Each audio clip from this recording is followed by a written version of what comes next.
Well,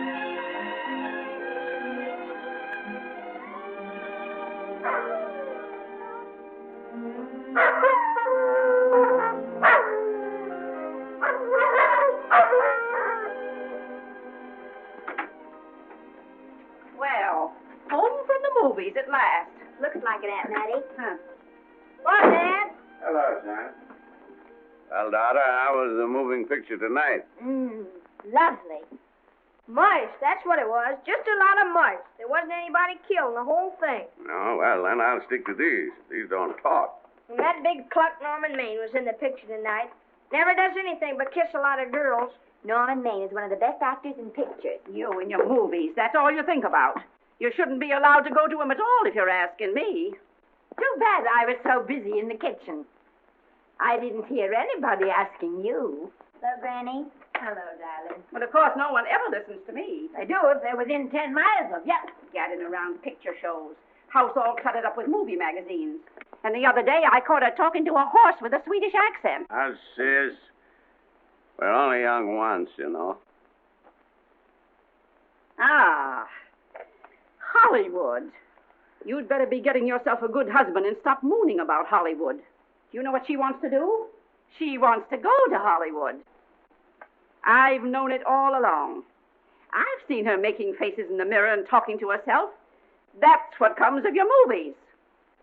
Why, what would you do if you did go to Hollywood? I'd be an actress. I would, I tell you. I've always known I could. Guys, wouldn't it be wonderful to have a movie star in the family? Oh, Miss Blodgett, may I have your autograph? You may not know it, Alec, but you're practically on your way to bed. Oh, Miss Blodgett, you're my favorite actress. Won't you tell me the secret of your success? Oh, let me alone.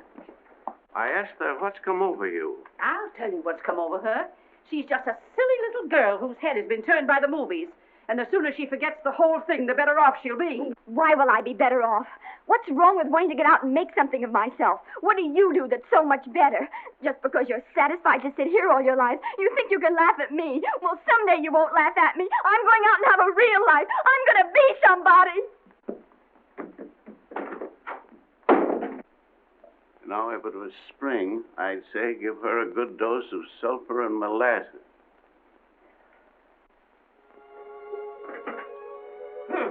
I thought I'd find you. Oh, stop that. Now, stop crying. That isn't going to do you a bit of good. Oh, I'm crying because Aunt Mattie and Alec make me so mad. Oh, Alec and Aunt Mattie. Fiddlesticks. They're not important. You're the only one that counts. Esther, everyone in this world who has ever dreamed about better things has been laughed at. Don't you know that? Oh, I suppose I do, but...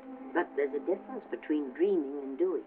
The dreamers just sit around and moon about how wonderful it would be if only things were different. And the years roll on and they grow old. And by they forget everything, even about their dreams. Oh, I don't want to be like that. I want to be somebody. Oh, yes. You want to be somebody. But you want it to be easy. Oh, you modern girls give me a pain. When I wanted something better, I came across those plains in a prairie schooner with your grandfather.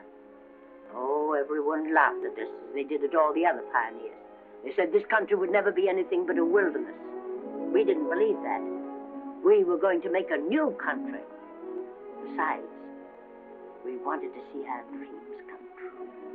Oh, Granny, it must have been wonderful. It was wonderful.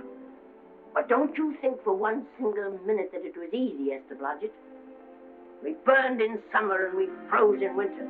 But we kept right on going and we didn't complain because we were doing what we wanted to do. Can you understand that? Yes, I can. Could you do it? Could you do it even if it broke your heart? Because remember, Esther, for every dream of yours you make come true, you'll pay the price in heartbreak. Oh, I know what I'm talking about. You may not believe it, but I was a young girl once. A very pretty young girl. A lot prettier than you are. And I was in love with your grandfather.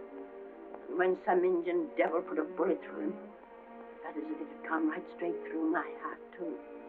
But I remembered all he taught me. And I went right on.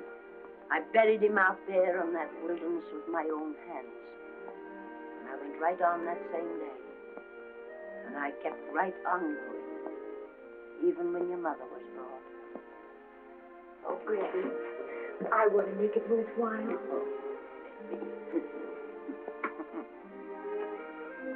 You know, Esther, there'll always be a wilderness to conquer. Maybe Hollywood's your wilderness now. From all I hear, it sounds like it. But if you've got one drop of my blood in your veins, you won't let Mattie or any of her kind break your heart. You'll go right out there and break it yourself. That's your right. Here. Oh, here. Stop that nonsense. Here. Take this and go to your Hollywood. Oh, I can't take your money. Why not? It's your savings. Well, I was only saving up for my funeral. Now I don't think I'm ever going to die. Oh, Granny, how can I ever thank you? By giving me your word of honor that you'll never tell a living soul where you got that money. I promise. Remember, if you do, I'll have you arrested for robbing me.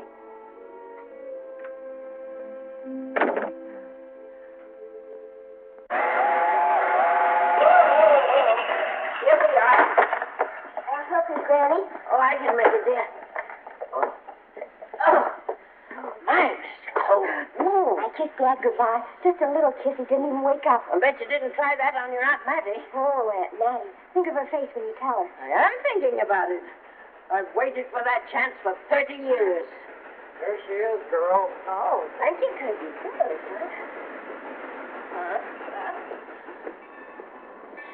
Well, come on.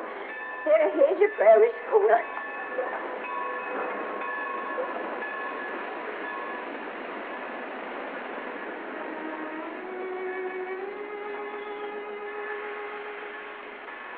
All aboard.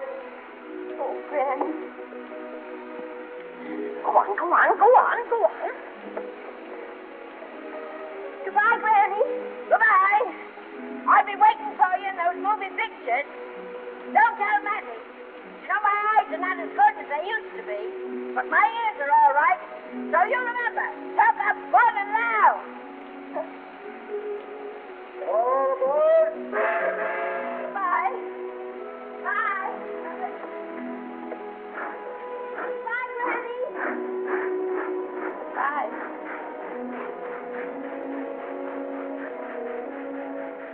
Do you want to go home now? I don't want to, but I will.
Good afternoon.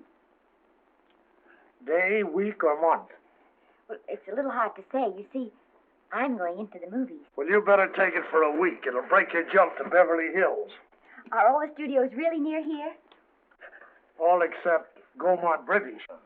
I suppose the best way to get a job is to go straight to the studios, isn't it? I haven't any illusions, you know. I'm perfectly willing to begin with a little bit of a part, or even as an extra. $6, please, in advance. Oh.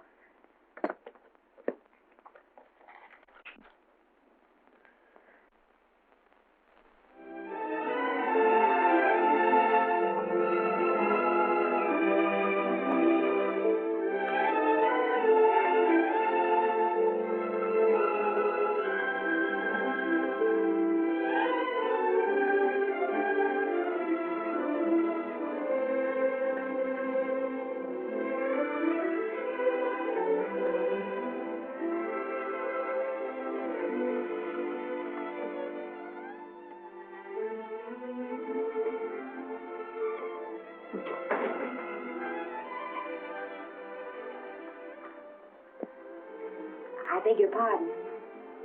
I'd like to register for extra work. How long have you been in Hollywood? Well, it's about a month now. We haven't put anyone on our books for over 2 years. Come here. I'd like to show you something.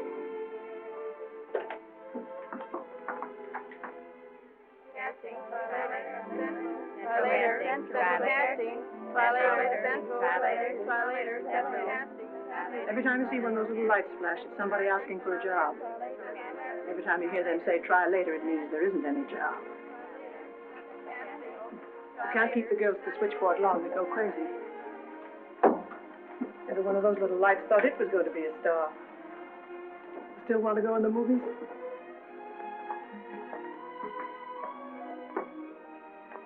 You know what your chances are?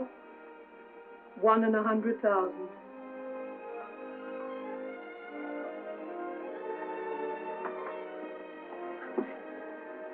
But maybe I'm that one.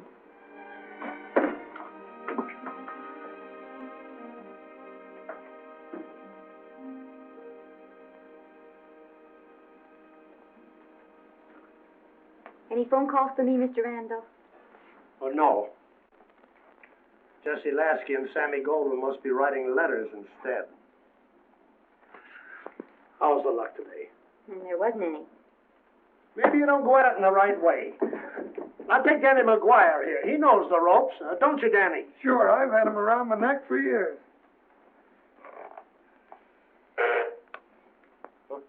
What? Oh, Miss Blodgett. Danny McGuire, our new tenant. How do you do? Mr. McGuire is a big director.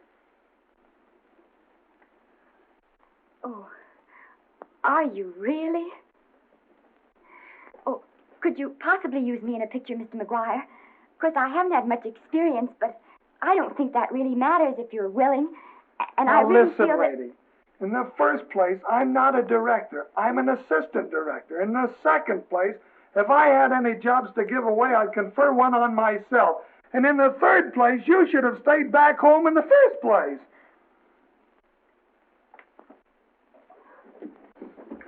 Oh, now look what you've done. Hey, wait a minute. Hey, don't be that way. Don't do that. Gosh, I didn't mean to get tough, but that guy thinks he's being kidded when somebody asks him for a job and he hasn't got one for himself. After all, I'm not a big enough shot to hurt your feelings. I'm sorry. It wasn't just that. It was a lot of things. Looking for a job every day and never getting any nearer to it. I guess I was beginning to get a little scared. I know. Lady, do I know. Well, there's only one thing to do for that feeling when you're tired and sunk and down to your last nickel. Come on and I'll buy you a drink. Well, it's not as bad as down to the last nickel. I've still got $11 left. $11? You're going to buy me a drink. Come on.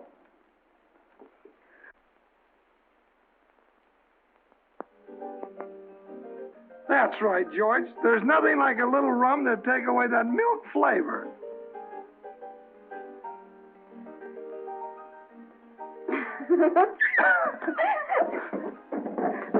I beg your pardon.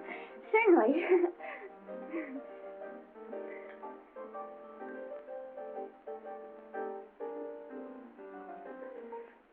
And when I sign my contract, the first thing I'm going to do is see that you direct every picture I'm in. That's my pal. Of course, I'm going to be perfectly nice about it, but I'll just insist. Now that's the way to talk. Don't let them lick you. No, I should say they can't lick me. If they try anything like that, well, I just won't sign. Now that's right. What have you got to lose? Another one of these and we'll open our own studio.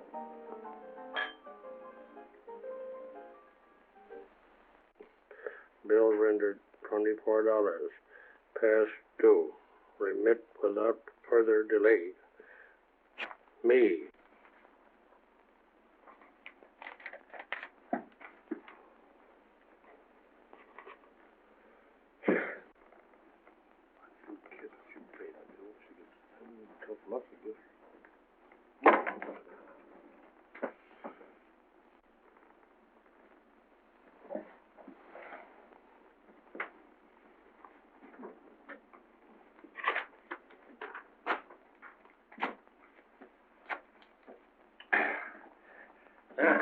Fifth race. Try cat. Who's right? Try cat.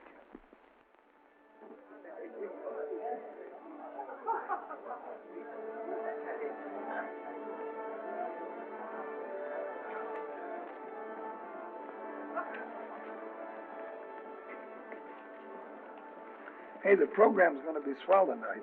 Now, you take this fella Beethoven. I'm a pushover for him. And Chopin, well, he's not so dusty either. But I kind of wish that once in a while they'd play something you could sort of go out whistling, you know, like Blood on the Saddle, Blood on. Well, there's a tune. Hey, why don't you throw your hat in the air or something, can't you? This is a celebration. My job starts tomorrow. I know it does, and I think it's swell, Danny. Gee, I wish you were in on it, too. But, oh, no, it would have to be a war picture. One of those big novelty numbers. A war picture without any beautiful women at the front. Oh, well, something will happen soon. Maybe. Why don't you go home, kid? Oh, Danny, I can't do that. I came here, and I've got to stay. Well, now, if it's on account of money, I can... Oh, thanks. You've given me enough already. Anyhow, this is no time to be worrying. This is a party. Look at all the people. Everybody in the world. Look. That's Maine and Maine.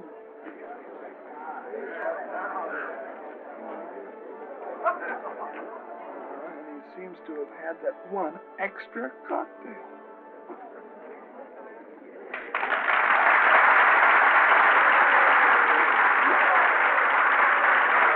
Oh, thank you.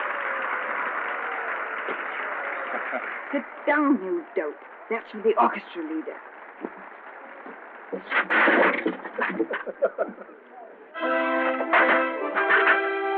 All right. Hello, Norman.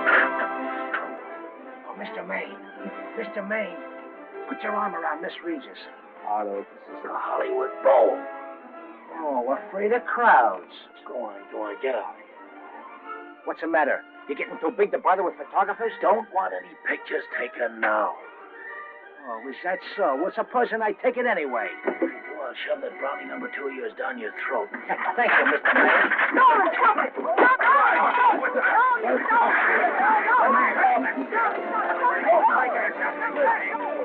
Take it easy, Mr. Mayor. Calm down. Normie, come back and sit down. Everybody's laughing at you.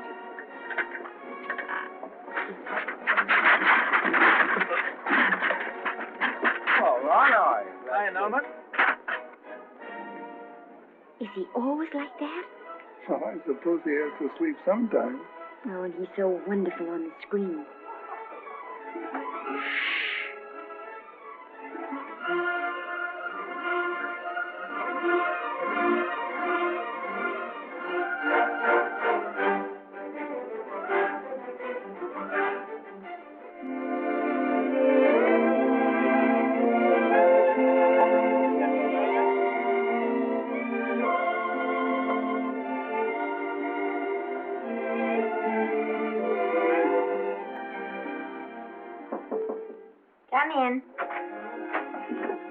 Danny. What's the matter? Well, believe it or not, I got a job for you. Danny, that's wonderful. When do I go to the studio? Well, you don't exactly go to the studio. Oh, it's on location. Well, it's not exactly on location. But of course, I haven't any makeup. Will you tell me what to get and sort of help me put it on? Well, you don't exactly need any makeup. You see, it's not really a picture job. It's being a waitress. Oh. Well, it's kind of a picture job if you look at it right. You said it was a waitress. Well, it's waitressing for Casey Burke, the big director over at our studio. He's giving a party tonight to kind of celebrate on account of finishing the picture, and he wanted me to get him an extra waitress, and it's $5. And I thought of you right away, Esther. That was awfully sweet of you, Danny. Well, there's going to be a lot of big people at Burke's house tonight, and I'll bet you there's any number of big directors, and if you're there, maybe they'll notice you. I could make them notice me. Sure you could, Esther. It's your chance. My chance. All right, Daddy, I'll do it. Oh, but I can't. I haven't got the right things to wear. To wear? Oh, yeah. So you don't think the wardrobe department's right next to my office for nothing, do you? A perfect fit.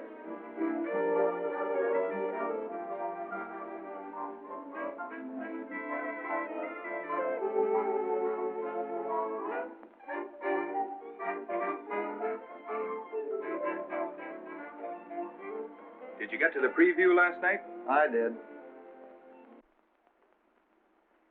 Would you like a little hors d'oeuvre? They are very nice. Oh, thanks. Well, what did you think of the picture? You should have saved it for Thanksgiving. What a turkey.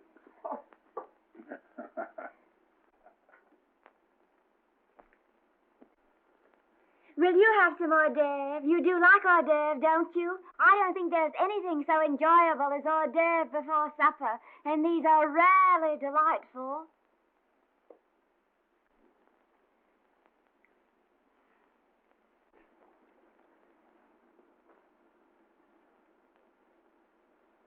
And at the finish, the kid turns around and sings the lullaby to its mother. Pardon the big voice, but would you like a little hors d'oeuvre? They say they're the best in town. Don't tell me. I know. Mae West. That's a great twist. But where are you going to find a 2-month-old baby that can sing? Hello, Oliver. Oh, hello, Casey. You want to fire me now or wait till you see the picture? I'm not a director anymore. I'm a male nurse. What's the matter with the picture? Guy by the name of Norman Maine. His work is beginning to interfere with his drinking. Oliver, don't tell me I'm to direct his next picture, too. Mm-hmm. You were my favorite producer. Now, wait a minute. You just go right on with your directing. I'll take care of these stars. I know how to handle them. I had a serious talk with Norman after that Hollywood Bowl occurrence, and you don't have to worry any more about his behavior. Excuse me, Mr. Niles. Mr. Libby of your publicity department is on the telephone. He says it's most important, sir. It's about Mr. Maine. Thank you. Oh, it's probably just some little thing. Of course, Oliver. I'll turn on the radio and see if they've called out the National Guard yet. Hello, Libby. What's the good word? Mr. Norman Maine, America's Prince Charming, was apprehended driving an ambulance down Wilshire Boulevard with a siren going full blast. He explained he was a tree surgeon on a maternity case. Well, will it be in the papers? No, it won't be in the papers. But that's a nice, expensive hobby of yours, keeping Mr. Maine's informal entertainments out of the public press. Oh, that's fine work, Libby. Try and see that no one gets to Norman. He's probably home sleeping it off. Oliver. Yeah. Why can't you forget those dopes at the studio for one night? Business all the time. I don't know what's going to become of you. Norman, why didn't you call for me? Well, by darling, why didn't I call for you? In case you've forgotten, I was supposed to come here with you. Oh, that's all right. I got here without any trouble. The only reason I don't slap your face. Yes, darling, I know. Hello, John. Oh, hello, man. Well, what's the matter with Oliver? He looks as if he'd had bad news. Hello, Mary. What's the matter, old boy? Maybe I'm wrong. I guess I've been drinking too much lately. No, you ought to cut it down. It's bad stuff. Scotch and soda.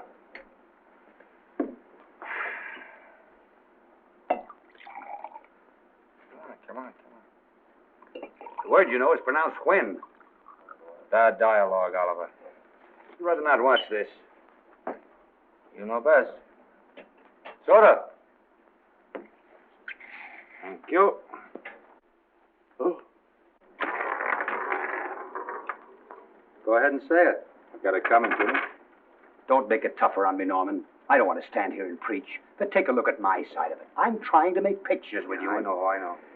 Costs are going up, and the grosses are going down. No, it isn't that. I've made lots of money with you, and I can afford to take a loss. But I hate to see you going the way of so many others. Why don't you get Lloyd's to insure you against me? You can't get insurance against a man forgetting who he is. You're a great star, Norman, but there's nobody so big that he can afford to have people refuse to work with him. Who doesn't want to work with me? You Quiet. Listen, I know plenty of people who do. Yes, and so do I. But your real friends can't stand seeing you start to fall apart.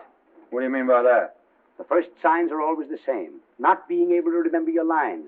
Cameraman struggling to cover your hangovers. And all because you have to have a good time. Every day and every night. Listen, I've warned you for a long time, Okay, Norman. Oliver, you're a swell guy. You won't lose any money on me. I'll promise you that. I'll be ready for the curtains when the time comes. When it does, here's my epitaph. And now I think I'll have a little drink. Scotch and soda.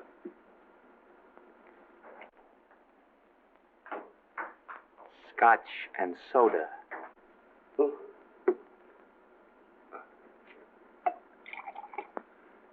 Come on.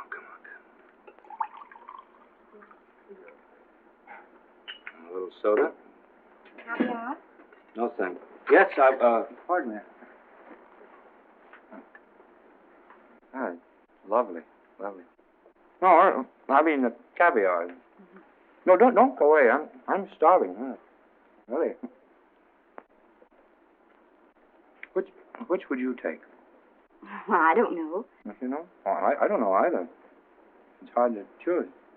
Well, I think I'll take caviar. Mr. Maine doesn't care for any more.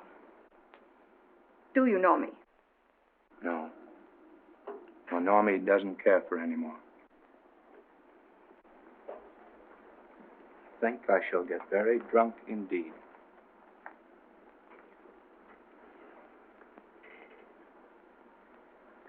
Scotch and soda. Sorry, I had something.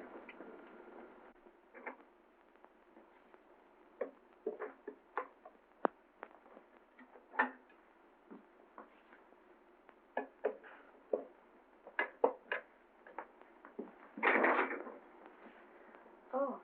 Mind if I help?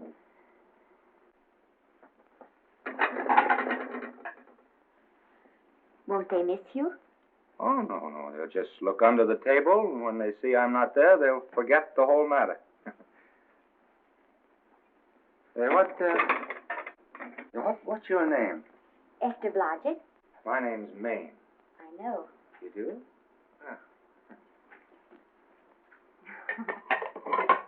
What's so funny? I was just thinking about all your fans and how surprised they'd be to see you here helping me put plates away. Oh, they don't know my finer side. They'd be pretty envious of me, meeting you this way in person. Oh, how do you do? Well, tell me, are you disappointed? Yes. Oh, now you've done it. Oh, never mind that. That makes the room look lived in. Tell me, why are you disappointed? I was sitting behind you at the Hollywood Bowl the night you didn't want to be photographed. Yeah. I'm told I crept into many a heart that night. Oh, I can never explain this. You know, you have very pretty hair. You better get out of here. And a sensitive mouth. And a charming little... Precisely why are you here instead of with the rest of the guests? I'm just trying to be helpful. I see. Are you sure there's no other attraction? Well, it might be that my old mania for putting plates away is coming back on me. It's rather odd. I always know where I can find you. If if there's a pretty girl around. It's not only odd, it's embarrassing. You're being deliberately insulting, Norman. I put up with this No, long enough. dear, don't lose your temper. Remember, we must try to keep the voice low. I know you'll excuse us if we go on with our work.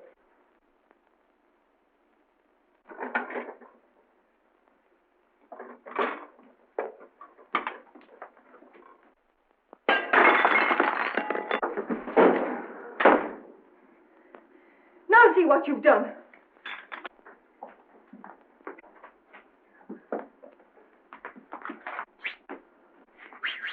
Come here. Help me up.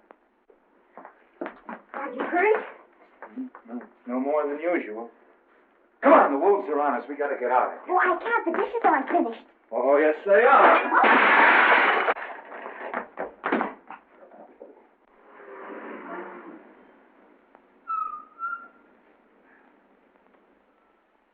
Well, I bet I know what you're going to say now. What? Good night. Good night, and thanks. Hey, wait a minute. Hey, you realize that all I found out about you is that you're foolish enough to want to go into pictures? But why is it foolish? Look at you. Yeah, that's what I mean. No, I'd rather like to go into this matter a little more thoroughly. Oh, that's awfully nice of you. So why don't we go on up to my place and talk it over? Oh, no. Thank you very much, but I really must say good night. Good night. But you're not angry. No. I'm hungry. Well, why don't you go and get something to eat? Good night, Miss Blodgett. Good night, Mr. Maine. Wait a minute. Peter, least I can do is to see you to your door. Will I see you again? I hope so. Has anyone ever told you that you're lovely? Well, now you know. Thank you.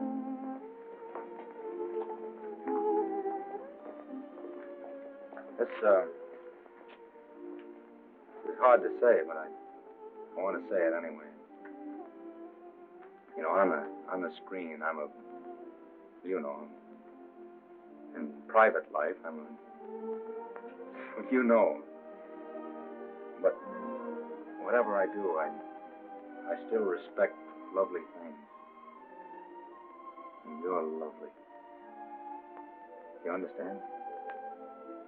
Yes, I think I do. And it isn't that bump on the head that's doing this. Well, I'm glad.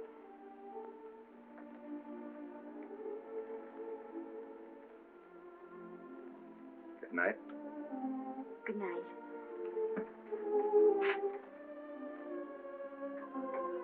Hey! Do you mind if I take just one more look?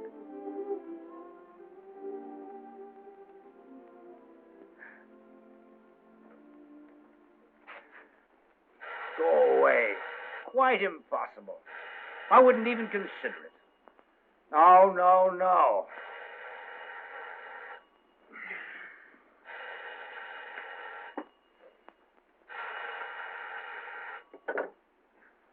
Hello? Who is it? Who? Norman? What have you done now? You're not in jail, are you? Oh. Yes, I see. Oh, it's that again. I see. She's beautiful. Yeah, I know. You want me to give her a screen test? Yeah, certainly. She's got wonderful possibilities. Oh, you know she's got something. Well, you knew all the other ones had something, too. Oh, no. I tell you, Oliver, she's got that sincerity and honestness and sincerity and honestness that makes great actresses.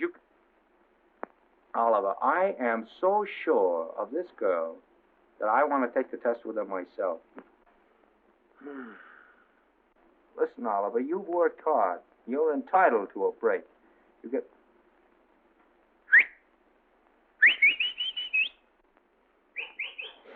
Yes, I heard you. Anything. Yes. Yes. Yeah. Oliver, look, you try to get a little sleep now, old man. Right. All right, boy. Good night. Now tell us.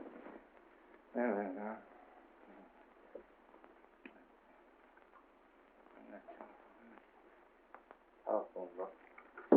Telephone book. What is that telephone book? Hey, Oliver, telephone book. Over here. Oh.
Yes?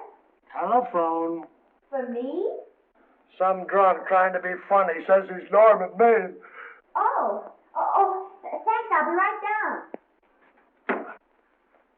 And Miss Blodgett, would you give him a message from me? Tell him it's 3 o'clock in the morning!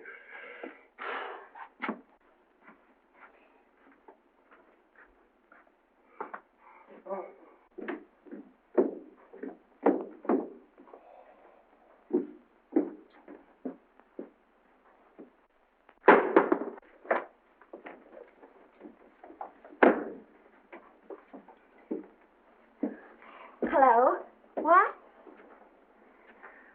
Oh. Oh. Oh. Oh, yes. I'll be there. Oh, thank you.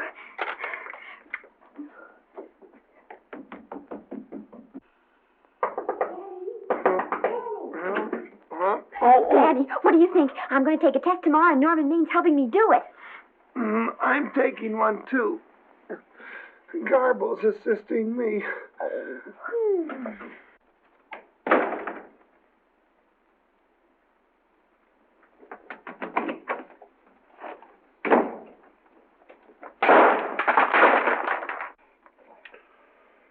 Oh.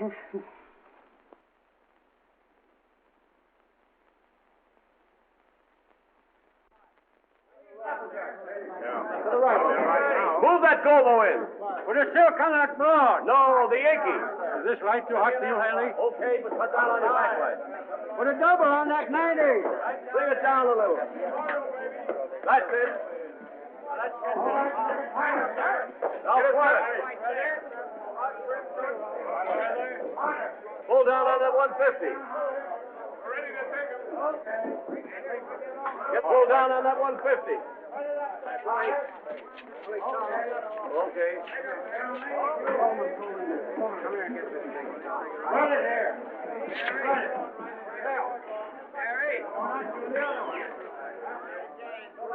Bring me an apple box. Listen, gentlemen, please, if you don't mind. This is just a test. Ready, Mr. Burke? All ready, Mr. Burke. Ready, Mr. Burke. Ready now, Mr. Burke. All ready, Mr. Burke. Ready now, Mr. Burke. All ready, Mr. Burke. We're ready, Mr. Burke. All right, let's take it. Quiet! Quiet! Quiet! Quiet! Quiet! Ready, Norman? Yeah. You ready, Miss, what's your name? You'll soon know your name, Esther. The whole world's going to know it. But I'm so scared. Maybe I better not try it today. Oh, come on. Now, don't be foolish. They all had to go through this. Harlow, Lombard, Myrna Loy, and now Esther Blotcher. All right. I'm ready. This is a take. Roll 'em. Quiet. Hey.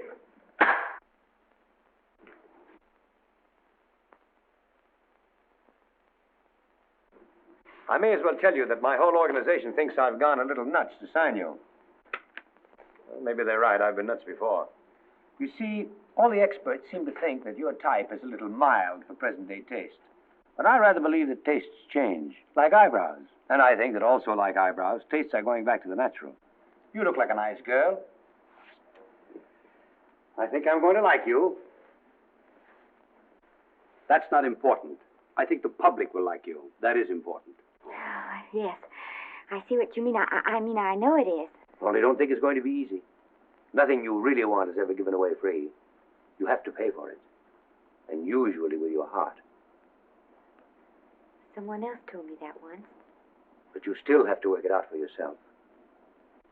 Oh, well, all this is just a long way of saying, I'm glad you're with us and good luck to you. And now I'm going to turn you over to our demon press agent, Libby. Don't let him frighten you. He has a heart of gold, only harder. And for the love of Pete, learn to close your mouth and keep it closed, even in your love scenes.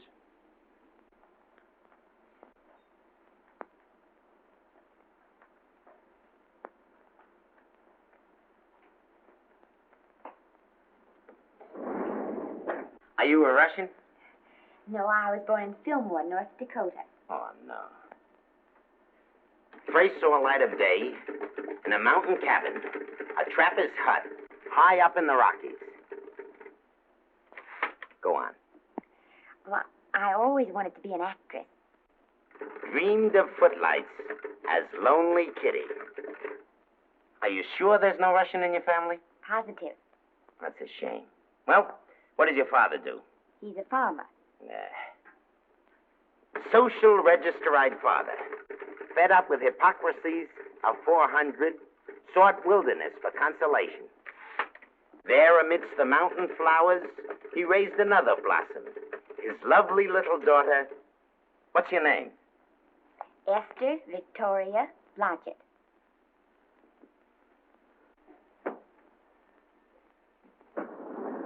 Greatly appreciating your attention in this matter, very truly. Do you know what her name is?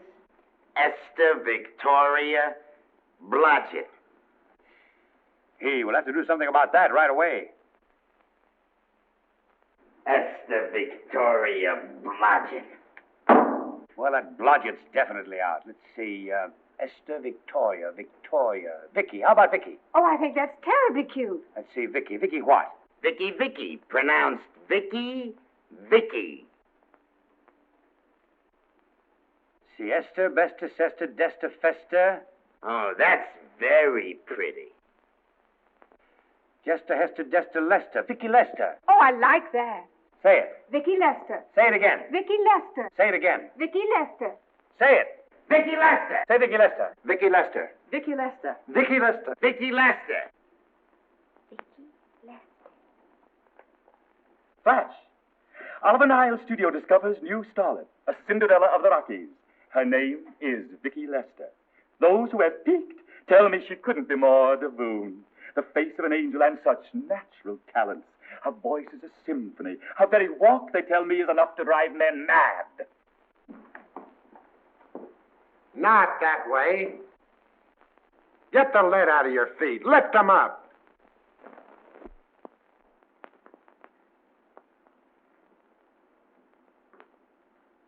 That's better. It's terrible, but it's better. The quality of mercy is not strained. It droppeth as the gentle rain from heaven. Cease. Through the mouth, my child, through the mouth. The nose is for smelling roses. Proceed. Does she have to look surprised all the time?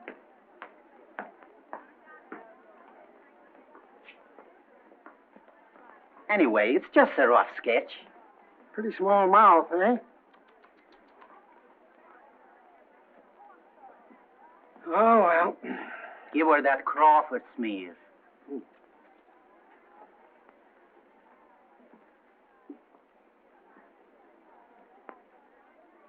This'll give her that Dietrich. Yeah.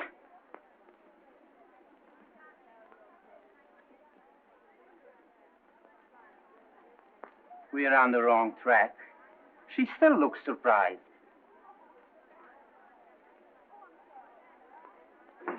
Listen, dress people. We're shooting on the set this morning, not in the commissary. Now, come on, snap into it. Acme Trucking Company? No. Mr. Smith is not in.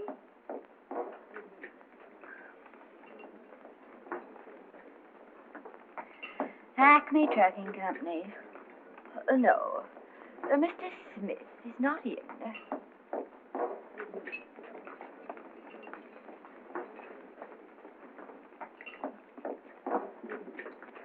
Good morning. What can I bring you, Mr. Maine? That just shows how long you've been here. Naval bless you.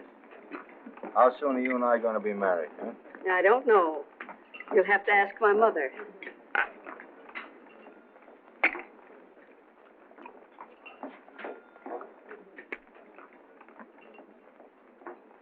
Acme Trucking Company?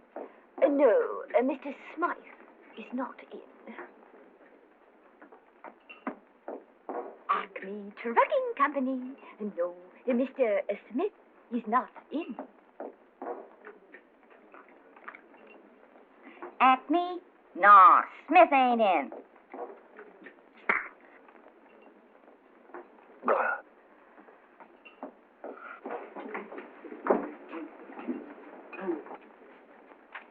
Acme Trucking Company? I'd like to speak to Mr. Smith, please. Mr. Smith is not... Oh, Norman. What's all this between you and Smith? I've got a part. It's only one line, but it's in the picture. So it's ambition that made you break that date with me last night. Well, I had to be here so early this morning, and So did I. I had to stay up all night to make it. you started your picture, haven't you? No, we're still in the testing stage. You can't seem to get the right girl for the lead. Gee, you'd think with all the girls there are that... Yeah, I know, but this one's got to be different. She's got to be little and cute and sweet and intelligent. Now blow me down. What? Or close my tired old eyes. What is it? Hold everything. Come on. Come on.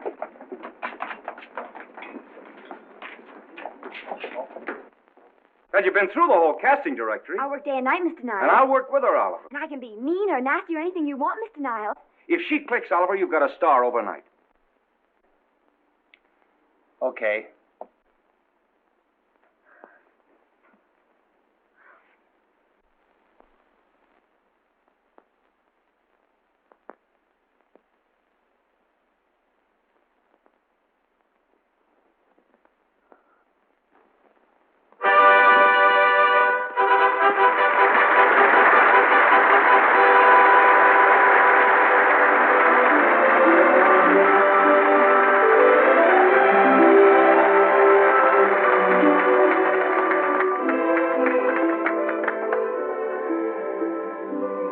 Wait till you hear them at the end of the picture.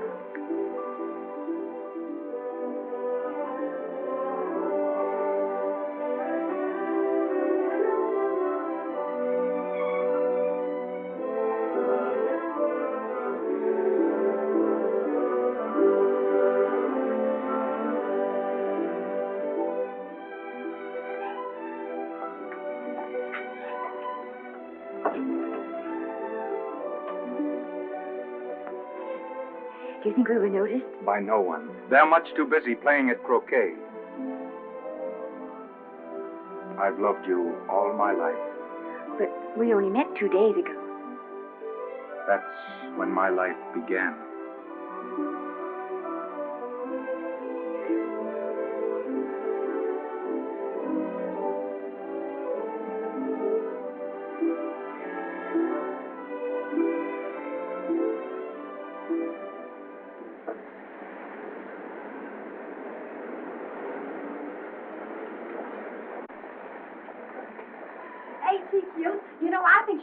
type I am, don't you? I think she's sweet. Well, it's Vicky Lester's picture, all right. I think she was much better than he was. These producers are so horribly dumb. They won't know how good she is. Well, maybe it's because she's a good girl. Oh, Maine's not so bad, but it's Vicky Lester they'll go to see. Isn't she, darling? I think she's the most precious little thing I've ever seen. The knockout, Libby. You might mention that when you write your review. That Lester kid's a gold mine. Didn't you like Norman Maine? Was he in it? Libby, I'm afraid we have another hit. It's in the bag, neatly tied up with beautiful pink ribbons. Say, where are Norman and Vicky? I don't know. I thought you had them. I wish they'd come. We're having a party at the Trocadero. Isn't it thrilling running away from people? Norman, it's so exciting, So new. A star is born. Come on, run.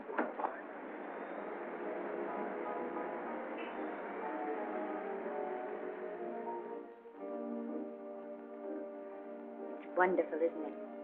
A crazy quilt. Oh. It's a carpet that's spread for you. It's all yours from now on, you know. Come, Esther. You're a success. You have everything in the world you want. I hope it'll make you happy. Hasn't it you? But then there was one thing I never had. Lots of times I told myself I'd found it, but I always knew I was lying. Still, I never stopped looking for it. Maybe it'll come. Well, I think it has come, Esther. I only wish it went too late. Oh, but it's not too late. Oh, you can't throw away your life the way I've thrown away mine and have anything left that's good enough. No. You can. Norman, you can. You mustn't tell me that, Esther. I'm so afraid that I'll believe it.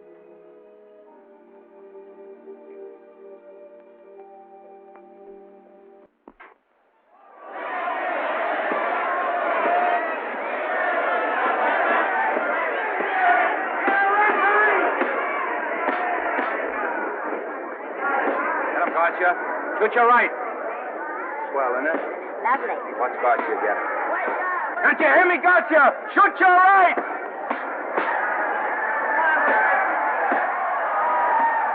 He's down. Gotcha got him. Gotcha got him. He did, didn't he? Yeah, but he'll be up, though. You like it? Sure I did. You like me? Sure I did. Ooh, that reminds me. Will you marry me? No, thank you. Come on, Gotcha. Finish him. Why won't you marry me? Wasn't that dependable? Hey, shoot your right. Throw away your money? Break him up in there. Break him up. Drink so much. Well, suppose I quit drinking. Yes? Come on, Gotcha. Shoot the right in there. The right. Suppose I save my money. Yes? There he goes. Let him have it. Suppose I became absolutely dependable on all occasions. Yes?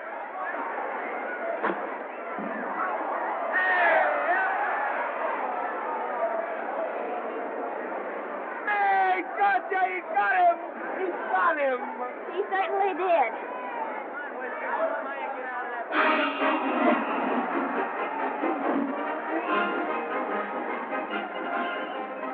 Gee, that's a beautiful fight. Norman. What there? Oh, that to me if I said I'd marry you? No, certainly not. I was just supposing. We're going to be married. Guess I didn't read that line right. I'll try it again. We are going to be married. Both of us. Yeah, to each other. What do you think of that? Well, when? Where? Well, we thought we'd elope in the conventional manner. What's the matter? It's trying to decide whether it's good for the studio. Is it? It is. And bless you, my children. When's it going to happen? Oh, we thought we'd just sneak out sometime. We're not telling anyone but you. Listen to this.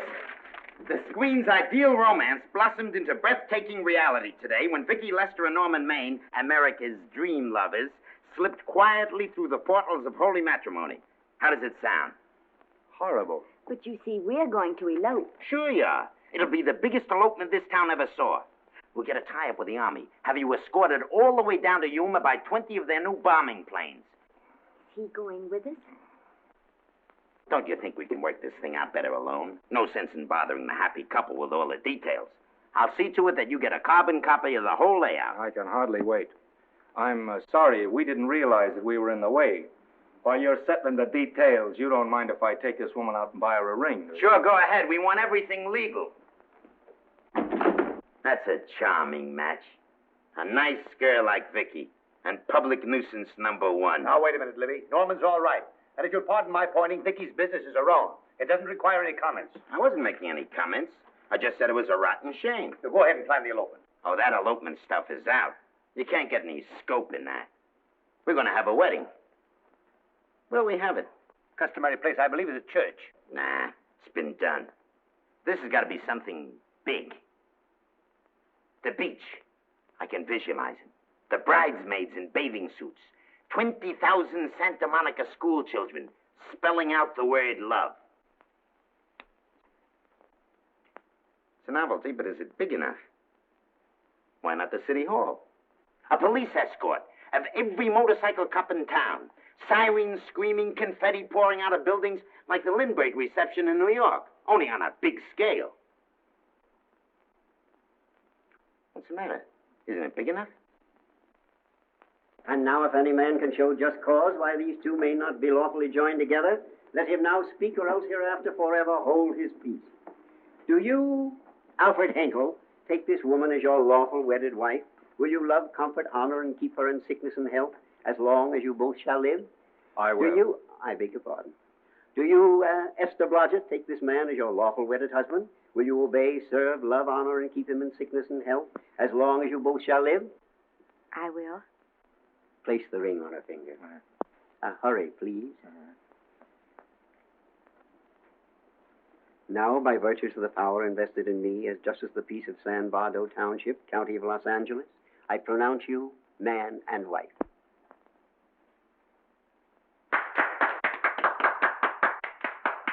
Quiet! And now I must exercise my prerogative of office.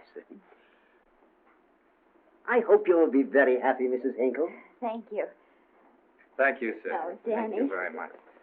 Now, if you'll please sign the license. Oh, yeah. You know, Mrs. Hinkle, I can't help but believe I've seen you somewhere before. Oh, really? Well, I believe this is the first time I've ever been in San Bardo. You know, your face is familiar, too, Really? Mr. Hinkle. There you are, sir. Thank you very much. Here's your Thank you, receipt. sir. Thank you. Goodbye. Goodbye. See you again. Yes, goodbye. No, I don't mean I'll see. No. Yeah, I think you got by with it. But it was close. That JP was just beginning to remember where he'd seen it. Well, anyway, we got away from Libby. Hello, Toots. If you will be kind enough to glance between my shoulder blades, Mr. and Mrs. Henkel, you will find there a knife buried to the hilt. On the handle are your initials. Lovely to have seen you, Libby. Hold him, wait. Hold him, Danny.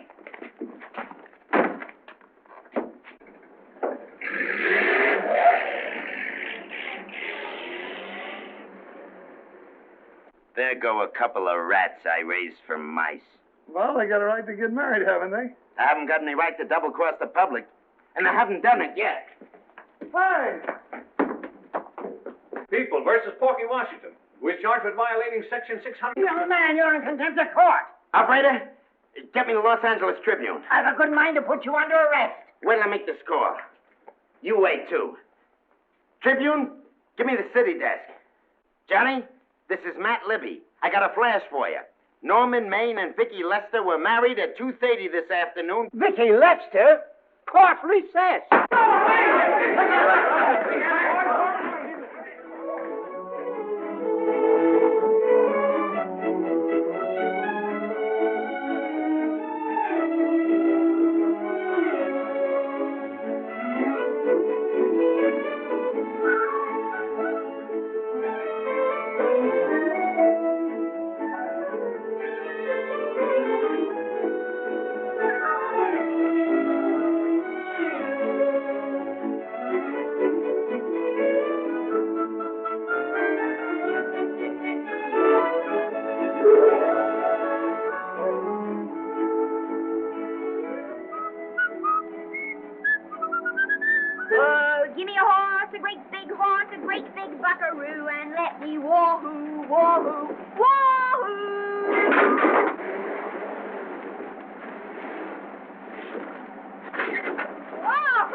Wahoo!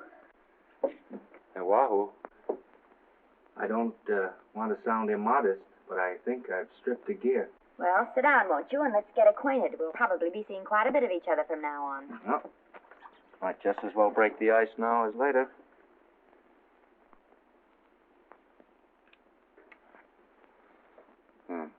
Now we're old friends. Say, have I got time for a shower before dinner? Plenty, if you can find the shower. I never can remember where that thing is. Does it pull out or slide under? Here, I think I can find it. Nope, it's the linen closet. Here it is. Nice work. Oh, half the time those things are just luck. I'll see if I can disinfect this steak.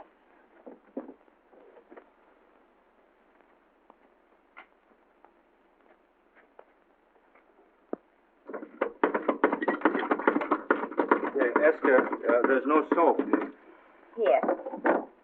Thank you. Oh, and Esther.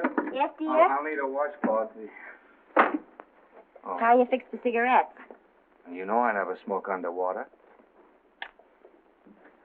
Hey, what do I do to make this thing work?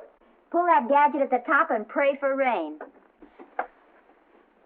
Well, I can't reach it. I can't get my hands up. If you've gone in there with your arms down, you'll never get your bath. Unless you're a contortionist. Yeah, well, I'm not a contortionist, and don't throw that up to me now. You knew it when you married me. Will you close this door, please?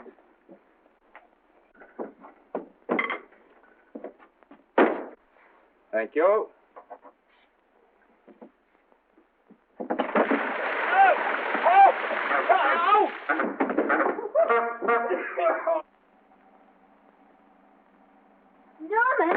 Norman, here comes the car. You got it?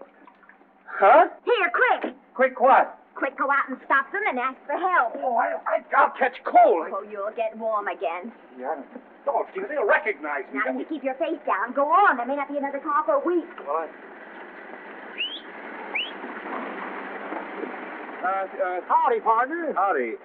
Stuck? Yeah, how'd you guess it? Can you get us some help?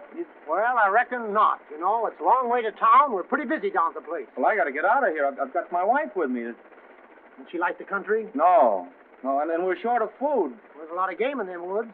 Well, my wife can't shoot. Well, you're sure up against it. Sorry I can't do anything for you. Well, wait, listen, I'll be frank with you.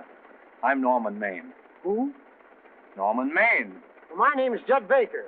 Glad to have met you. Well, so long. Hey, wait a minute. Listen, you don't... So you're Norman Maine.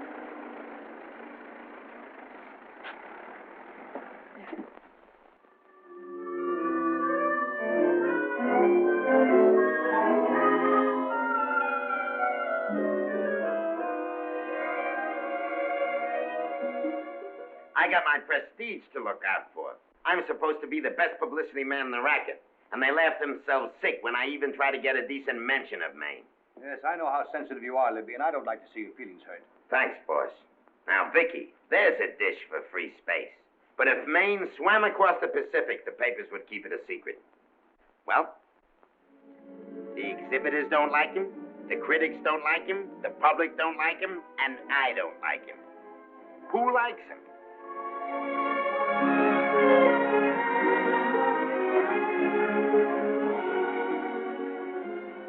Oh, but darling, this is almost too much of a surprise. And there I was in my touching innocence, thinking we were going to live at the beach house. Oh, we'll still keep the place at Malibu. But this is special. This is our castle. It's used to be in the air, you know? Well, we'll never use any ugly words like contracts and pictures and careers. When we come in those gates, we'll check the studio outside. Come on, I got another little surprise for you.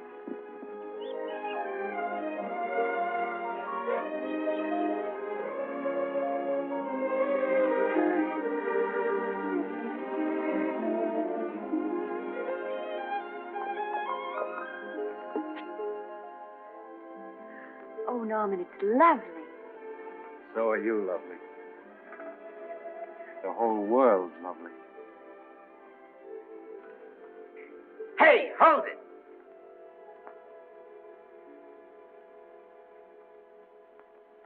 That's it. Caption: Their honeymoon never ends. All right, let's get some pictures. Now, if the bride will sit here and the groom stand behind her, we'll have something unique. Now let's go after something different. You sit down and she'll stand up. Pretty radical, isn't it? Yeah, but in a nice way. Okay, Otto, fire. Caption: Their honeymoon begins anew. Ah, the producer. Caption: Their honeymoon ceases abruptly. Hello, Oliver. Glad to see you. Norman, I'm glad you're back. Thank you. Vicky, how well you're looking. Hello, Oliver. Am I interrupting? Yes, thank you. Just want a couple more pictures. That's enough of both of them. What they're asking for is exclusives of Miss Lester. How long? Oh, I see. Well, come on, Oliver. Let you and me get exclusive. See you later, Vicky. Oh, don't worry, Otto. My camera smashing days are over. They ain't your only days that are over. Oh, hold that, Miss Lester. Gorgeous. Well, Oliver, how's the dividend situation? Very pleasant. I think we'll show $2 million on the next quarter. Oh, smart move of mine to sell my stock, eh? Oh, well, when you need money, you need it. Well, some people save up for just such an event. You know, there's bound to be a rainy day occasionally. Yeah, but as a citizen of California, I've always refused to admit that. Yes, I know, but still it does rain. Well, anyway, you can thank me for some of those dividends of yours. Mm-hmm. Oh, can't you? Oh, sure. That was a little too quick, Oliver. Might have Enchanted Hour was a smash hit, wasn't it? Well, it made Vicky a star overnight. Yes, it should have. What about me? Oh, let's talk about business at the office, Norman. Beautiful pool you have here. Beautiful. Oh, now let's talk about it here. Didn't they like me? Well, maybe the pot wasn't just right. That was the best part of the year. Look, Oliver. You think I'm slipping? Can you take it? Yeah, go ahead. The tense is wrong. You're not slipping. You've slipped. Oh, my fan mail's still big. Norman. Fans will write to anybody for a photograph. It only costs 3 cents for a stamp, and that makes photographs cheaper than wallpaper. But every 25 cents they pay for a theater ticket buys them the right to be a critic. And your last few performances, Norman, have not pleased your critics.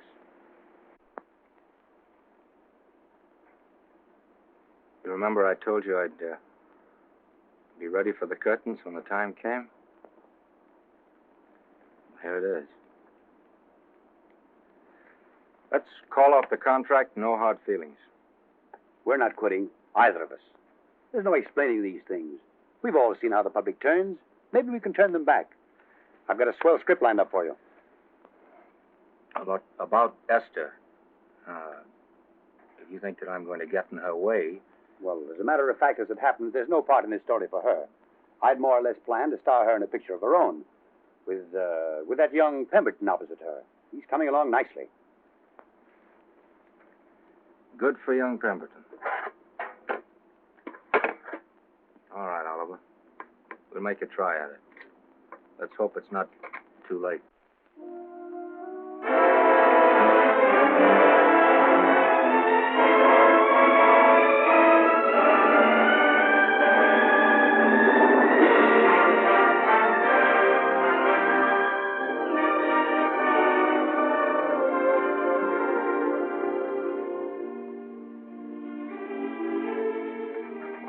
No argument. I'll buy those. Huh. The screen's most finished actor. I'll say he's finished. He keeps them away in droves.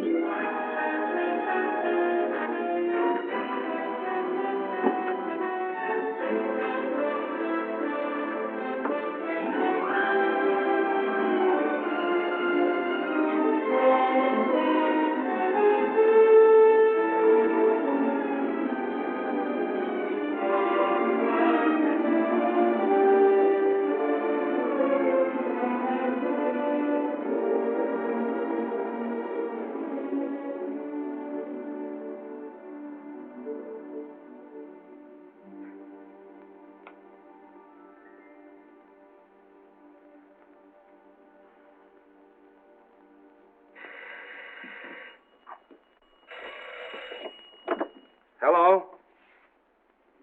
No, Miss Lester isn't home as yet. No, I'm not the butler. But I can take a message just as well as he can, honest. Oh, is that you, Norman? Swell. Listen, Norman, this is Artie Carver. Hiya, kid. Swell. Say, I hear you're through with Oliver Niles. Is that on the level? Please, Artie, I'm not news anymore. Forget it. Say, what kind of a settlement did you make on your contract? Give me a figure so I can do a story on it. There was no money involved. We just called it quits. Okay, I'll fill in my own figure. Say, by the way, I've been trying to get an interview with Vicky for 2 weeks, but she's always busy. How about you giving an old pal a break by speaking to her for me? Sure, I'll ask her. Swell. So long.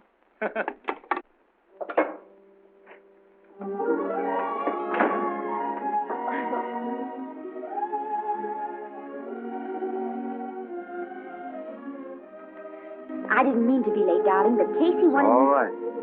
You're here now. What's new today? Nothing. Haven't been out of the house. Let's go somewhere tonight. No. You're tired. We'll stay in.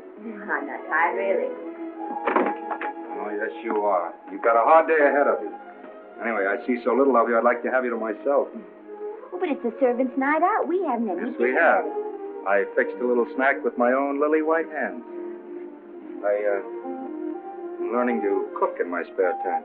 Then I think I'll marry you. Oh, I get it. You want to make an honest cook of me? Comes in on wheels in this joint.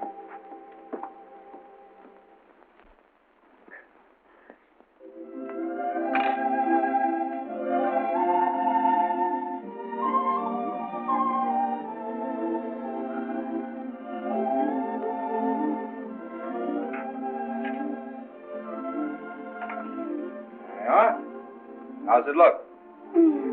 Wonderful. Huh? That's what I thought. Now then, don't be formal, just pitch in. Yeah?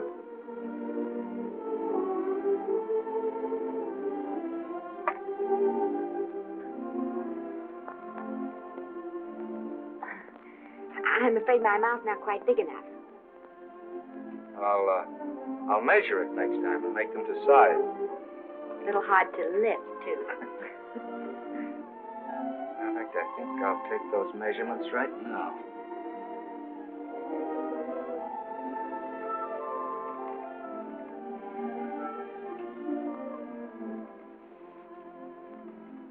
That's what I wait for. All day. That's why I rush home without even changing my costume.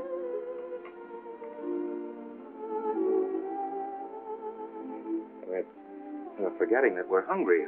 Would you like a sandwich? Thank you. I still have a little work on this one.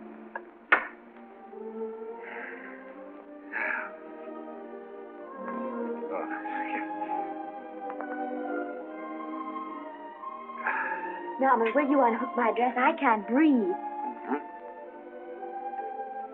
You know, all the time I thought it was the kiss that made you breathless. A lot of hooks, hmm? Uh-huh. Why don't you have a zipper? That's a good idea. You got it? Yes.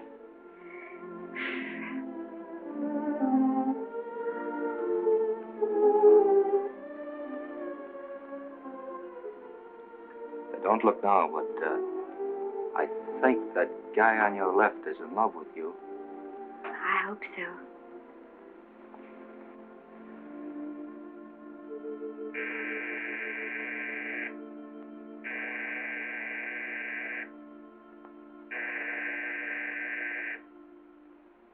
It's the doorbell. Is it? Maybe they'll go away. Oh, I never do at a time like this. Here. Just a minute, dear. I'll be right back.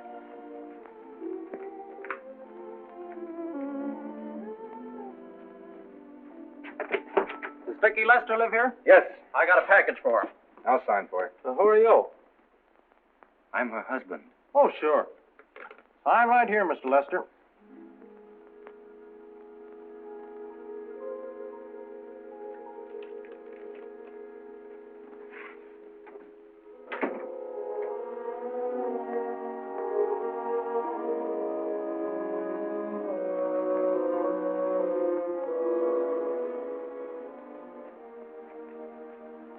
package for you. Oh, by the way, I forgot to tell you, they want you for a benefit to Shrine Auditorium next Wednesday night. I told them I'd ask you. And, Oh, darling, I don't want to hear about that now. well, you better wait till I finish before I forget them all. The Academy dinner secretary phoned. She wants to know if you want a table reserved for you. Oh, yes, Artie Carver called and asked if I'd use my influence with you to get him an interview. I told him I'd try. That was all, I think. Oh, Norman, let's don't talk about those things now. We're forgetting the wonderful food you prepared. Oh, I'm not very hungry now. I think I'll fix me a little drink. But, Norm...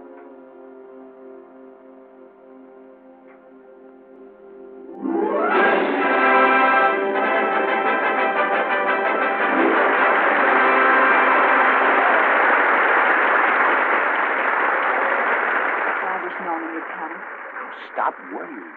And think how nice that statuette's going to look on your mantelpiece. Do you suppose anything's happened to him? But of course not. He's just been held up in traffic. You think about that statuette. And now we arrive at the climax of the annual dinner of the Academy of Motion Picture Arts and Sciences, the highest award within our power to bestow. We have already applauded with our hearts as well as our hands, while awards are being given those gentlemen who during the past year have rendered distinguished service to the motion picture industry.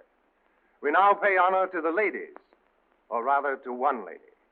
We offer to her the Academy Award for the finest performance of the past year. She has already had the world's acclaim, but this is the tribute of her fellow workers, the men and women of this industry.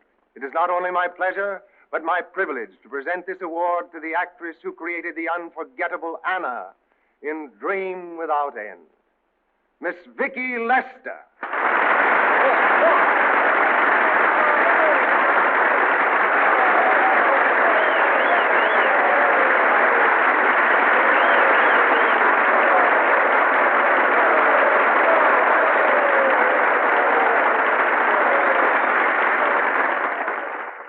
What more can we say, Miss Lester? This says it all for us.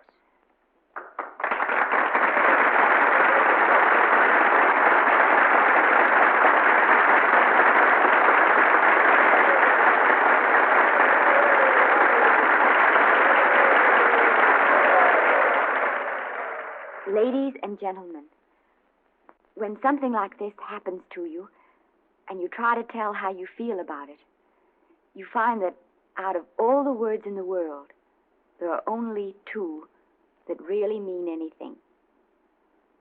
Thank you. All I can do is to say them to you from my heart.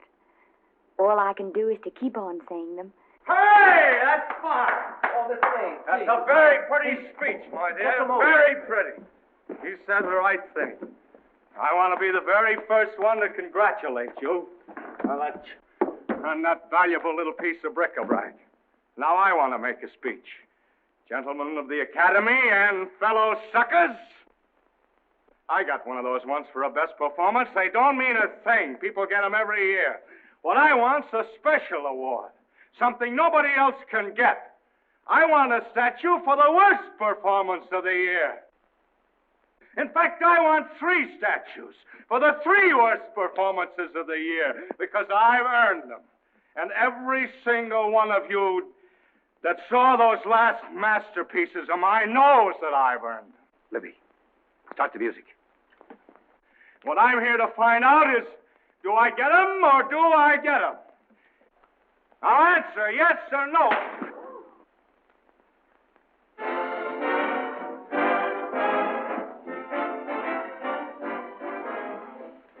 Norman, darling, let's go and sit down.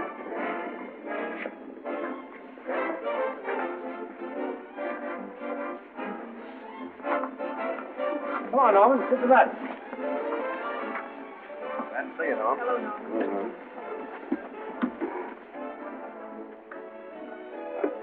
Well, Norman, how are you? Hi, Oliver. My dear, do let me congratulate you. You must be terribly proud and happy tonight. Thank you.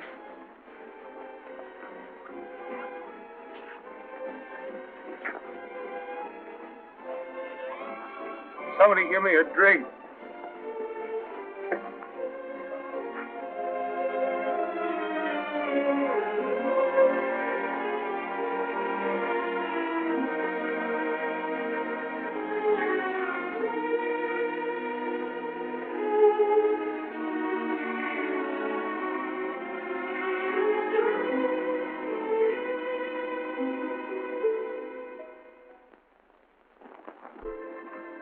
Oliver, it's nice of you to come to my dressing room. Vicky, how are you? I missed you. Everyone's missed you. Have a nice trip. Well, a 3-month tour of the theater circuit scarcely comes under the head of pleasure. But the way they're screaming for your pictures all over the country. Miss Lester, if I may talk shop, you are a knockout. Thank you. It's good to hear that. You've been crying. A little. How's Norman?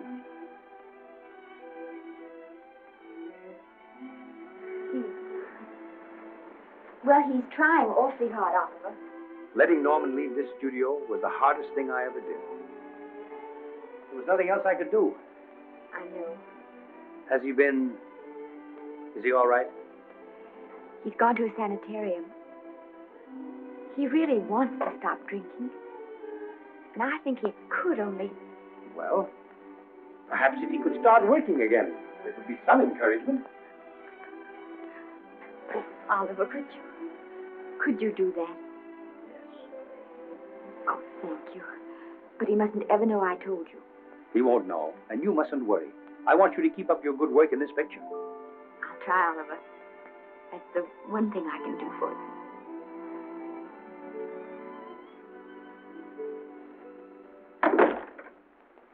If you'll just sit here, Mr. Niles, I'll have Mr. Maine brought down. Thank you. Brought down.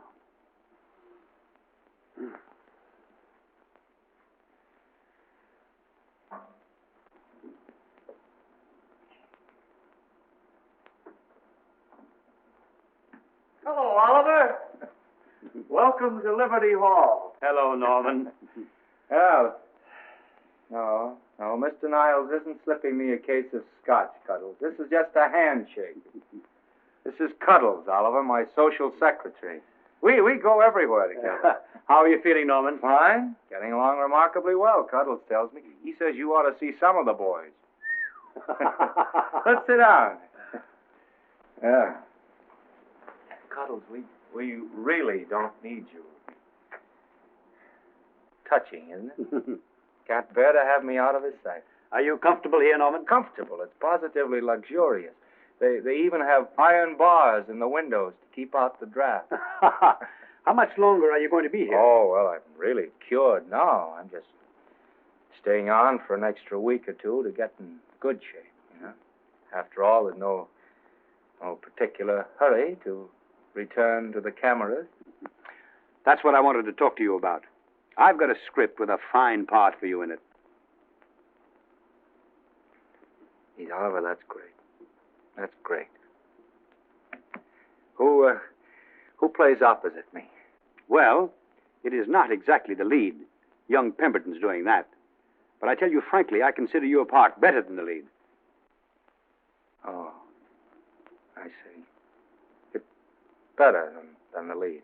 Well, of course, it isn't terribly long. But it's one of those parts that makes an impression on you. They'll be thinking about you all through the picture. Mm-hmm. Well, the thing is, Oliver, I'm pretty well set at another studio. I'm not at liberty at the moment to tell you which one. You know yourself how those things are. Of course. But it's a big picture. He's one of the biggest of the year. And the part. Every actor in Hollywood would give his teeth to play. Hey. Well, that's fine, Norman. Naturally, that will tie you up for a while. But we won't get to this picture for some time. And perhaps, if you want to consider it for later on, well, we'll be... I'll tell you, Oliver, you'd better not count on me. See, I've got several pictures lined up after this one, and they're talking to me about England. You know, they're doing some very interesting things over there, you know. Mm-hmm. Hey. What is it, Cuddle? Speak right out. We all love you. Your dinner. Oh, yeah, we dine at 5:30 here. It makes the nights longer. Well, goodbye, Norman. I'm glad to see you getting along so well. Be out in no time. I'll have to introduce myself all over to a lot of people. They won't know me when I'm not drinking. Goodbye. Goodbye, Norman. Thanks for dropping in. Yeah. Well, Cuddles? Alone at last, eh?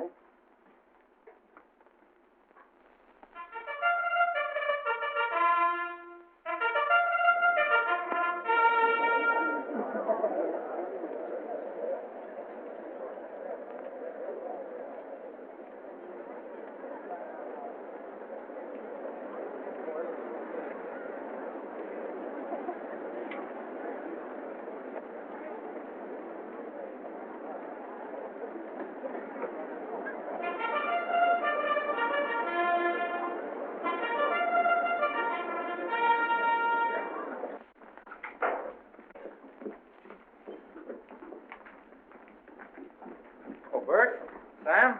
How are you, Marion? Oh, hello. Hello. Hello, Normie. Glad to see you. How I hate to run into these has-beens. They give me the creeps. Me too. He was good while he had it. And he had it quite a while. Hello? Hello, Mr. Maine. I haven't seen you in a long time. Oh, I've been resting. Ginger ale, please. Ginger ale and what? Ginger ale and ginger ale. A new leaf? A whole new book. Thank you. Scotch straight. Hello, Libby. Why, it's Mr. America of yesteryear. Do they let you wander about now without a keeper? Oh, sure. I'm a trustee now. Didn't expect to find you at Santa Anita. What do they do with the actors while you're away? Oh, they cut them into slices and fry them with eggs.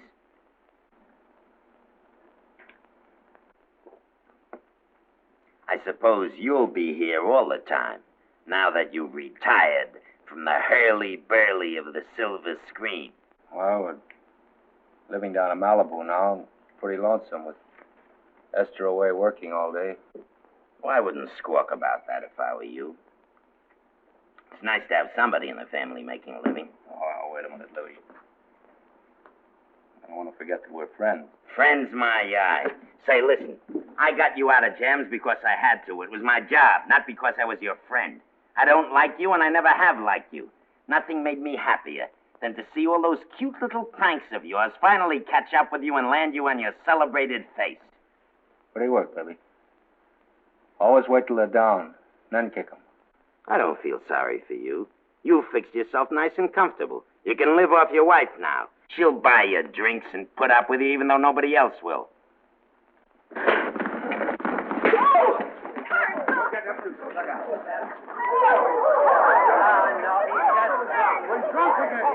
Come on, Front. Hey, wait a minute. Come on outside for you, White. I'm Norman Maine. Well, that's not my fault. Oh, don't bother to toss him out. He's harmless. All right, Mr. Libby, if you say so. Sure, let him go. What can he do? He can't fight any better than he can act. Norman Maine. Oh, he's drunk again. Why, he's been drunk for years.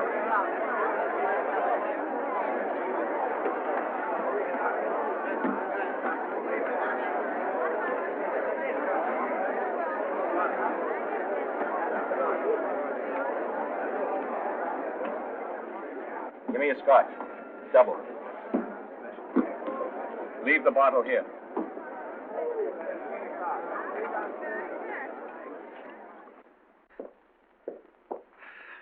Vicky, you'll be ill. Why don't you try to get a little sleep?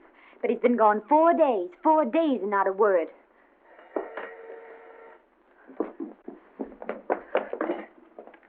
Oliver, I can't. I just can't. Hello? No, this is Oliver Niles speaking. What? Where? Thank you. What is it? Nothing. Oliver, tell me. He's in the night court. He's been arrested on a drunk charge. Now, he's all right. He isn't hurt. I'm going right down and get him out. I'm going with you. Vicky, it isn't any place for you, and if it gets in the papers... What do there'll I be care about the papers? I'm going with you.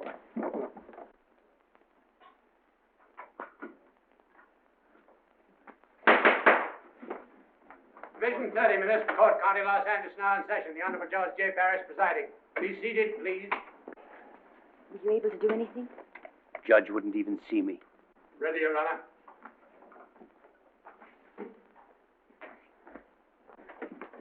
I want to advise you that you're entitled to be represented by counsel, to be confronted by the witnesses that may testify against you, to compel witnesses to attend on your behalf to a public and speedy trial by the court or by a jury, and the right to be admitted to bail. Call the first five.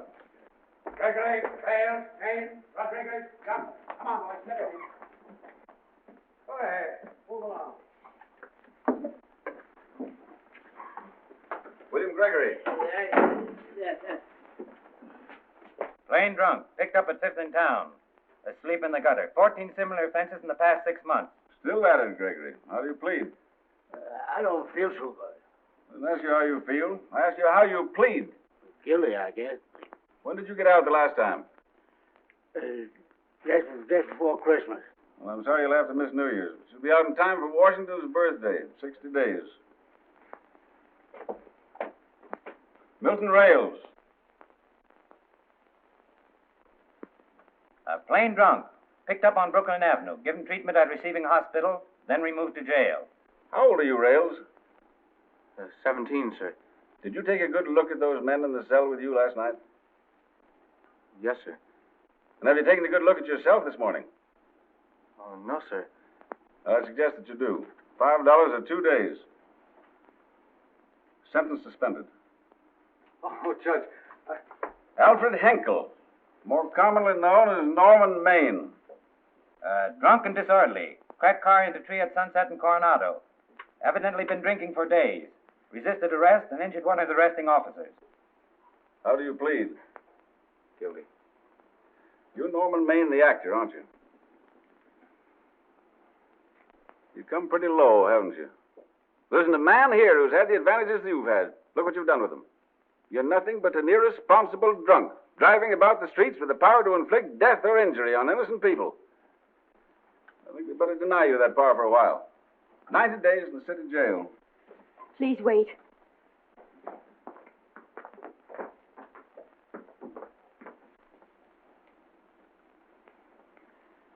I'm his wife. Yes, I recognize you, Miss Lester. Please, Judge. I promise you this won't happen again. I'll be responsible for him. If you just won't send him there. You realize that this man, when drunk, is obviously a menace to public safety? And you realize, too, Miss Lester, the responsibility you'll be assuming to this court and to the Commonwealth. I do. Sentence suspended. Prisoner remanded to custody wife. Thank you. You can get him at the jail entrance, madam. Jose Rodriguez. Plain drunk, picked up at First and Maine. Second offense. How do you plead? I think I'm guilty, Your Honor. 60 days.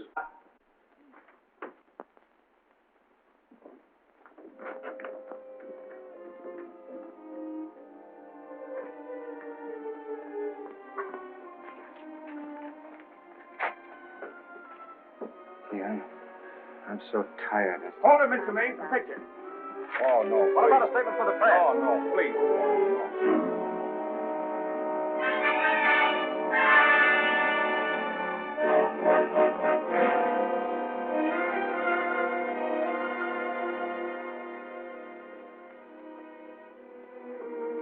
He's still asleep. He's been asleep nearly all day. That's the best thing for him. Awful to see this happen to someone you love.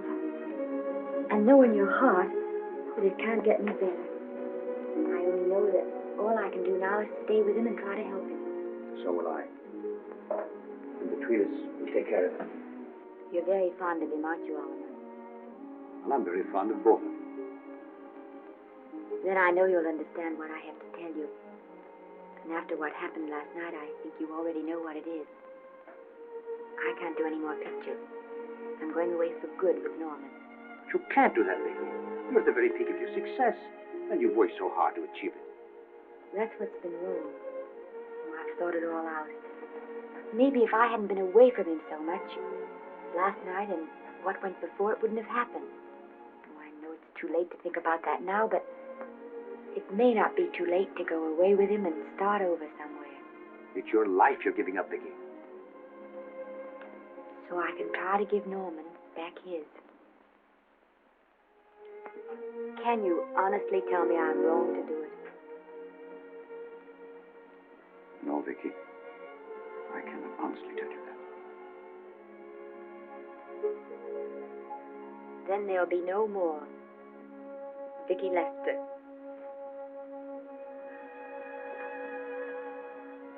Come on, walk to the door with me.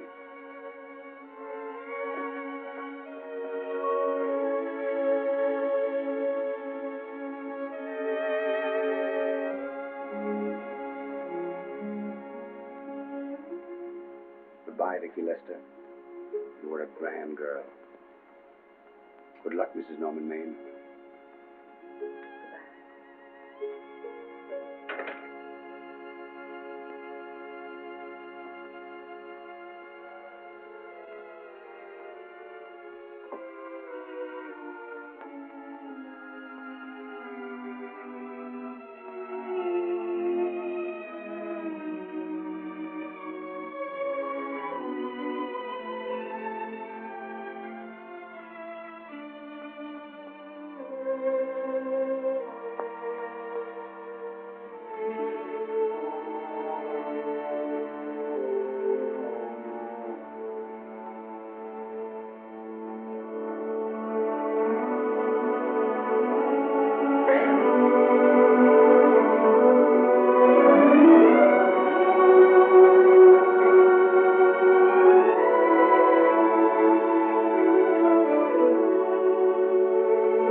Darling,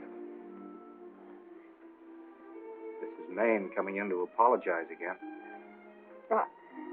I'm sorry, dear, but it isn't you. What other troubles have you got? None. I was just playing a scene with myself. Now look, I'm just coming out of the jitters and you're just going into them. This is a swell household. Isn't it? I'll tell you what we'll do. I'll promise to brace up if you'll go on the wagon. I guess I have been drinking too much. You know what I'm going to do? I'm going to be an athlete. You mean with great big muscles and everything? Well, roughly speaking. Gonna join the YMCA? It costs too much. And I'm going wading out in our front yard. Now? Sure. Would you like me to go with you? Sure, if you'd like to. No, me. I don't think I will. It might spoil this beautiful natural wave. Yeah, I guess that's right. But, darling, look, could you have a hot toddy, some hot soup for me when I come back? Some hot soup? Yeah. And I'll make some of those nice sandwiches. No, do you have to?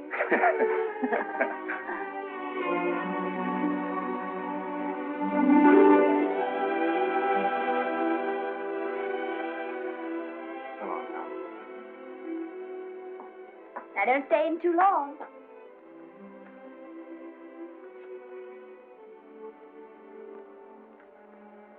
Hey! You mind if I take just one more look?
first drink of water he had in 20 years. And then he had to get it by accident. Pardon me. How do you wire congratulations to the Pacific Ocean?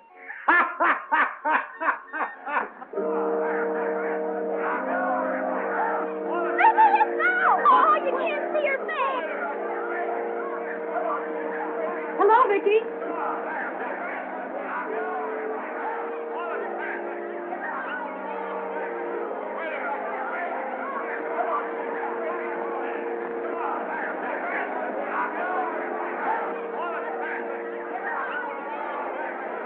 Get away, can't you? Come on, Vicky, let's see your face. Vicky, will you sign my book for me? Write this is Norman Maine. Don't you care, Vicky? You get over it. Stand back, can't you? Don't you cry, dearie. He wasn't so much.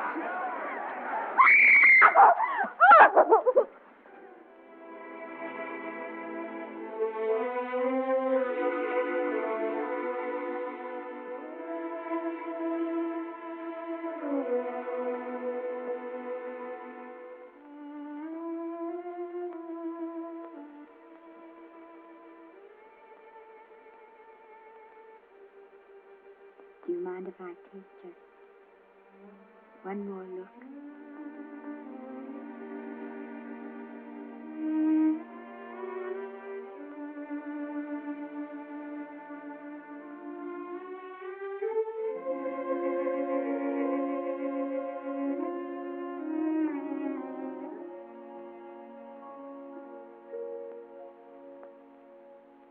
Here are the paychecks for the servants' graves. You'll find a very nice bonus in each one. Miss Lester asked me to thank you for your kindness and service. If there's anything I can do for the little lady, I should be glad to do it. She would appreciate your attending to the closing of the Beverly Hills house. Put down those trunks. Put it down, I say. Well, where is she? In the bedroom. Who are you? Oh, I'm her grandmother. Get up, buddy.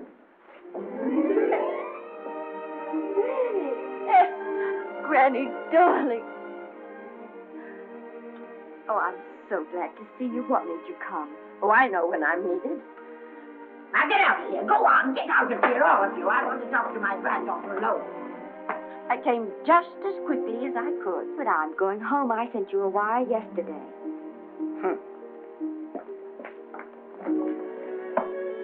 Sit down. Is it true that you're going to quit the movies? I never want to hear them again. What are you running away from, little girl? I'm not running away. It's just that I can't go on. My heart isn't in it anymore. Once I told you, if you get what you want, you have to give your heart in exchange. And you said you were willing. Do you remember? I remember. It seems to me that you got more than you bargained for. More fame, more success, even more personal happiness. Maybe more unhappiness. But you did make a bargain. And now you're whining over it. I don't think I'd feel so very proud of myself if I were you, Esther. I'm not, Granny. My mind's made up. Oh, and I'm sorry I gave you the money to come out here. It just wasted. Oh, but Granny... I was proud of you, Esther. I was proud to be the grandmother of Vicky Lester. It gave me something to live for. Now I haven't anything. I know.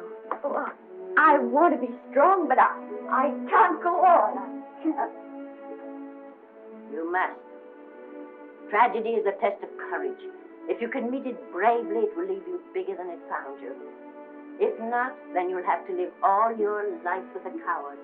Because no matter where you may run, you can never run away from yourself. I never knew Norman Maine. He wrote me a very sweet letter when you were married. He said you told him how much I meant to you. And I know just how much you must have meant to him. You know, Esther, I can't believe that wherever he is, he can be very happy, knowing that his death broke the spirit of the little girl he praised me so highly for raising. And I can't believe that he can be very proud, knowing that all his great love did for you was to make you a quitter. The car is ready, Miss Lester. We'll have to go now to make the train.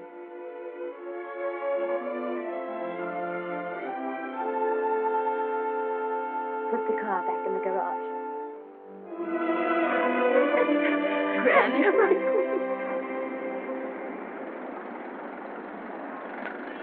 The entire picture industry has come to the Chinese theater for this opening tonight. It has come to pay tribute to a great star on her long-awaited return to the screen in what has been called her greatest performance. It has come to pay tribute to the girl herself. The girl who has won the heart of Hollywood. The girl who has won the heart of the world. Miss Vicki Lester. And if I'm not mistaken, Miss Lester's car has just driven up. Yes, it is she.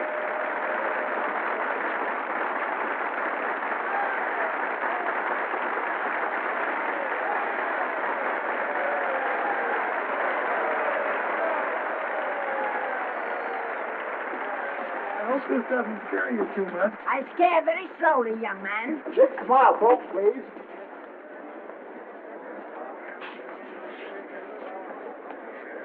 They'll have your mug. I mean your face plastered across half the papers in the country tomorrow. How do I look? Oh, you look swell. You're a liar, but I like you. And here's Miss Lester's grandmother. Won't you say a few words to the radio audience, please? Say something, Letty.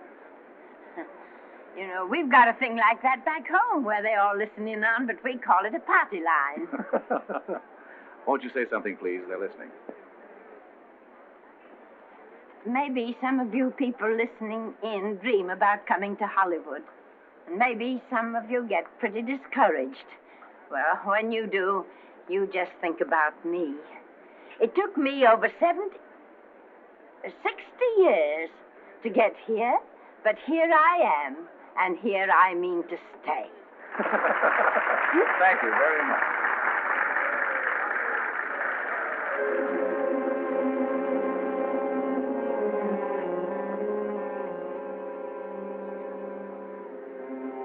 Miss Lester. This microphone is on an international hookup. Throughout the world, your fans are hoping that you'll say a few words to them.